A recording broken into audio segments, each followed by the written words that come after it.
मुझे एक बार को पाषाण मान करके तुमने सेवा कर दी, मैं स्वीकार कर लूंगा, लेकिन यदि मेरे किसी अनन्य भक्त का तुमने अपराध कर दिया तो मैं चाकर के भी तुमको दर्शन नहीं दूंगा। वृंदावन के एक संत, वे एक बहुत बड़े व्यापारी थे, सावधानी से सुनिएगा, लेकिन वृंदावन आकर के कथा भागवत श्रवण करने के बाद में ऐसा संतत्व जीवन में आया कि सब परित्याग करके उन्होंने संन्यास ग्रहण कर लिया। एक महात्मा जी से दीक्षा ले ली, महात्मा ने उनको सुंदर गुरु मंत्र प्रदान किया और कहा कि इस मंत्र की निष्ठा मान करके, इस मंत्र को ही योगेश्वर कृष्ण का स्वरूप मान करके इस पर पूर्ण विश्वास के साथ इसका जप करो। ठीक है। और जैसी गुरु जी की आज्ञा थी, पहले जमुना स्नान, फिर रज को माथे से लगा करके, रज को अपने द्वादश अंगों में लगा करके फिर मंत्र का स्मरण करना। ठीक है, सावधानी से सुनना। संत गए, पहले तो यमुना में डुबकी लगाई, डुबकी लगा करके ब्रज रज को अपने पूरे तन पर लगा करके और गुरु तारक मंत्र का जैसे ही स्मरण करने लगे, तो एक बार में ही, एक मंत्र का जाप करते ही, नेत्र बंद करते ही उनको श्री लाडली जी और श्री ठाकुर जी का दर्शन होने लगा।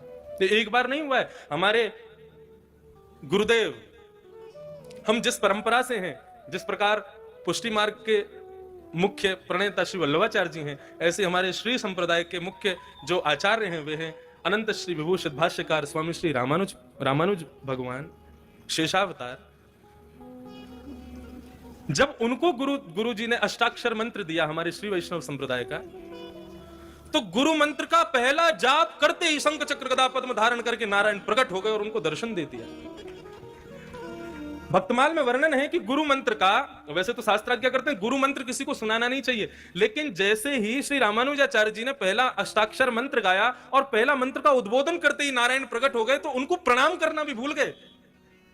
क्या किया? बोले गोपुर है आरूढ़ उच्च स्वर मंत्र उच्चारो। हमारे श्री वैष्णव संप्रदाय में जो दक्षिण में मंदिर होते हैं उनके बड़े ऊंचे ऊंचे गोपुर होते हैं। आप लोग तिरुपति जाओ, श्रीरंगम जाओ, श्रीरंगम का गोपुर तो महाराज किलोमीटरों दूर से दिखाई देता है। तो जैसे ही रामानुजाचार्य भगवान ने श्री नारायण प्रभु के दर्शन किए तो प्रणाम भी नहीं किया, दौड़े हैं और सीधे गोपुर के ऊपर खड़े होकर के अष्टाक्षर मंत्र को जोर जोर से चिल्लाने लगे, गाने लगे। आचार्यों ने कहा, बोले अपराध कर रहे हो, गुरु मंत्र को खुले में गा रहे हो। तो रामानुजाचार्य जी कह रहे हैं, जिस मंत्र का एक बार उच्चारण करने से नारायण दर्शन दे दे, ऐसे मंत्र को गुप्त नहीं रखूंगा मैं तो सबको सुना दूंगा ताकि सबको दर्शन हो जाए। कैसा भाव रामानुजाचार्य जी का। अभी दिसंबर में पूज्य मलुक पीठ वाले महाराज जी ने भक्तमाल की कथा अपने निवास पर गुरुदेव के स्मृति में की, तब उन्होंने श्री रामानुजाचार्य जी के प्रसंग में यह भाव सुनाया। मन को इतना भाया कि आज तक कम से कम नहीं तो ज्यादा से ज्यादा नहीं तो 10-12 हजार मालाएं तो अष्टाक्षर मंत्र की कर ली होंगी, लेकिन हमको दर्शन नहीं हुए। तो वे क्या कह रहे हैं, बोले कि इतने विश्वास से गुरु मंत्र का उन्होंने उच्चारण किया कि नारायण एक बार में प्रकट हो गए। गुरु मंत्र में इतनी सामर्थ्य। तो वृंदावन के उस भक्त को गुरु तारक मंत्र दिया, कहा इसका जाप करो। यमुना जी स्नान करके ब्रजरज तन से लपेट करके जैसे ही वे आंख बंद मूंद करके बैठे, तो श्री लाडली जी और किशोरी जी और लाल जी दोनों प्रकट हो गए और दोनों दर्शन देने लगे। और केवल दर्शन नहीं, लीला का दर्शन कराते थे उनको, और वो बैठे बैठे वहीं पर लीला का दर्शन करते थे। आज ठाकुर जी मान कर गए हैं, आज ठकुरानी मान कर गए हैं, यहां ठाकुर जी ठकुरानी को मना रहे हैं, आज ठाकुर जी को ठकुरानी मना रहे, ऐसा दर्शन उनको होता। एक बार कोई विचित्र लीला ठाकुर जी दिखा रहे थे, उसमें ऐसी लीला हुई कि उस संत को बहुत जोर से हंसी आ गई, और जैसे ही उसको हंसी आई, इतने में ही सामने से कोई भगवान का भक्त था, लेकिन अपंग था, उसका एक पैर नहीं था, वो वहां से जा रहा था। अब जैसे ही उसका वहां आना हुआ, इनका जोर से हंसना हुआ, इसकी हंसी को सुनकर के उन्होंने विचार किया कि मेरे इस दुर्बलता पर ये हंस रहे, मेरी अपंगता पर हंस रहे, और इस बात का विचार करके वो बड़े दुखी हो गए। जैसे ही उनके हृदय में दुख आया, इनके नेत्रों में ठाकुर ठकुरानी का जो दर्शन हो रहा था वो अंतर ध्यान हो गया।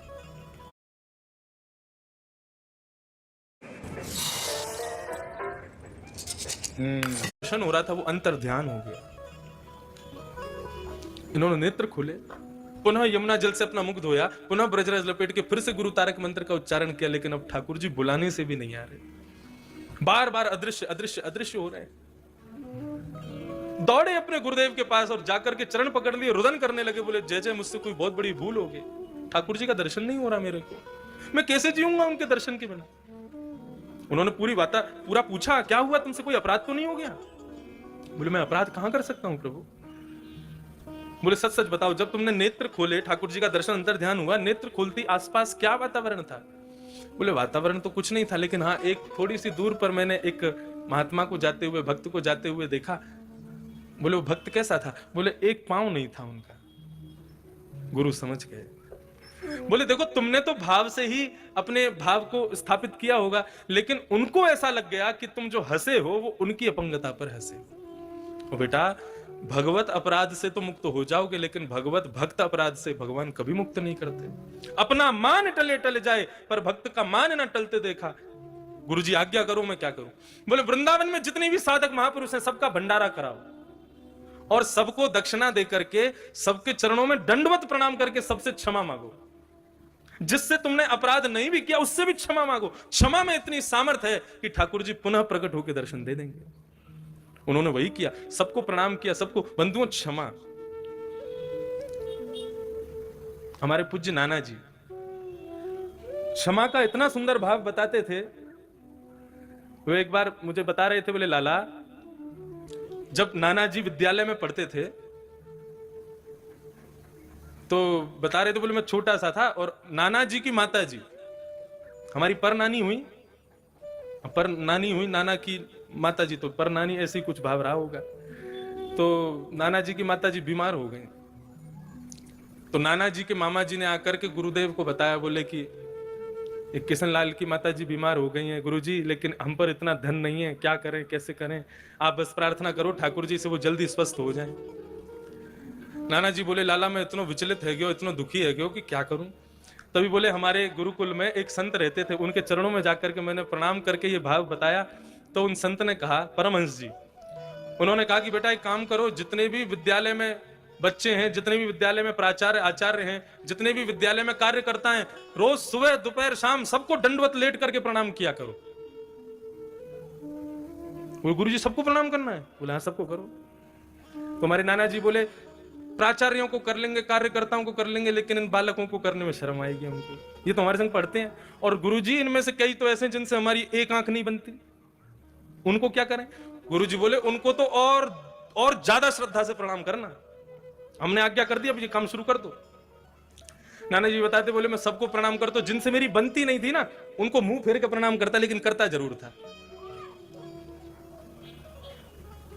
हाँ, कल मेरी गुरुजी से शिकायत कर दी याने यहां से कैसे बन जाएगी, लेकिन फिर भी बोले मैं उसके पास जाता, पांव छू करके लेट करके प्रणाम करता, और वो मजाक उड़ाता, हाँ ये हुई ना बात, ऐसे ही लेट के प्रणाम किया करो। वो मुझे और चेताते थे, लेकिन एक संत की आज्ञा हो गई, मैंने प्रणाम छोड़ा नहीं, सबको प्रणाम करता, लेट लेट के प्रणाम करता। बोले लाला, एक दिन, 2 दिन, 3 दिन बीत गए, चौथे दिन से जो मुझसे ईर्ष्या करते थे ना, उनके हृदय में भी ऐसी दया आ गई कि जब मैं प्रणाम करता तो वो भी हाथ उठा, अरे भैया बस अब तू, क्योंकि सुबह भी करते, शाम को भी करते, दोपहर में भी करते, रात में सोने से पहले भी करते।